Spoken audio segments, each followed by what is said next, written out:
the Pacific bluefin tuna was depleted by about 96% compared to the historical level of unfished when there was no fishing. And then they presented these 4 scenarios, and the Japanese media mainly just picked up the most the best scenario, which shows the greatest recovery.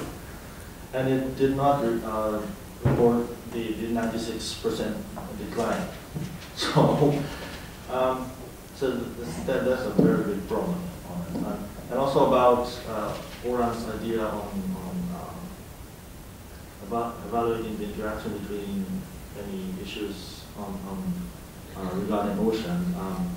One interesting thing is that in the Indian Ocean, there are lots of piracy, but the piracy helped some, I think, albacore or bigger tuna to recover. Of course, I'm not advocating piracy, but I think that's an important, maybe interesting case. Thank you. Just about out of time. Anyone else have some urgent comment? Yes, Ruben. First, thank you all very much. I have a huge amount of notes, and my note-taking only concerns the practical questions. So I didn't even take notes about the content. I hope Oren did. So it was very good inspiration. And I'm not going to respond. There's a lot of things that I could respond. I'm not going to do that for the sake of time. I just want to kind of offer the services of the International Project Office to further facilitate.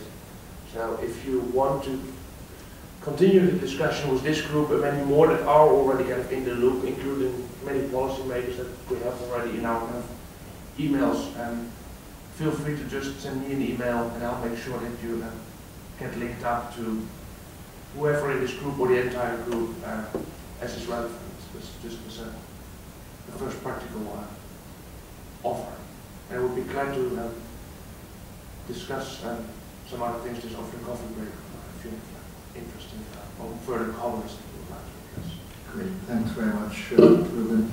Let me just make a couple of closing remarks. I mean, clearly, we're not in the business of making any sort of formal decisions, but I think I'm hearing from this group that the idea of an Earth System Governance Task Force on Ocean Governance is an appealing notion, that there is something to be said for this.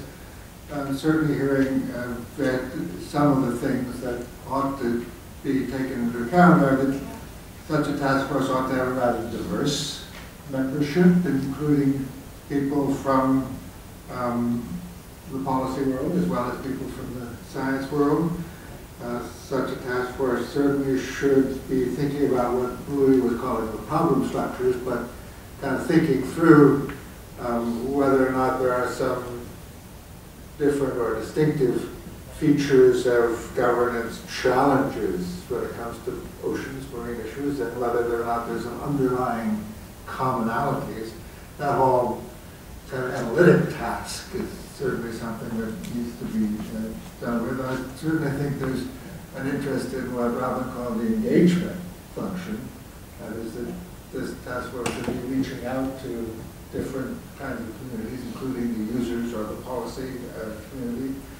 I think there's certainly an interest in being tuned into emerging issues, sort of things that are just kind of on the horizon that are very likely to become more critical as we go forward, and there are a number of these, but certainly the consequences of acidification may turn out to be one of the very profound, really big kinds of things. And I think there's also an interest in thinking through the governance questions of sort of multiple interacting issues that I mentioned, and not only governing the individual activities, but governing understanding or identifying and dealing with the governance questions that come up in this sort of interactive context. There may be other things as well. And let me just, closing, re-emphasize Ruben's point that the Office of the Earth System Governance Project is open for business and very much ready, able, and willing to be responsive or to field expressions of interest and ideas about how to go forward from here. So with that, let me draw this session to a close, thanking Robin and Lucia and Ruben for kicking off an interesting discussion, but especially thanking all of you for coming and offering your very interesting comments and questions and insights. I particularly want to thank all of you who've come to this session. And now we'll close for the coffee break. Thank you.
Wanda.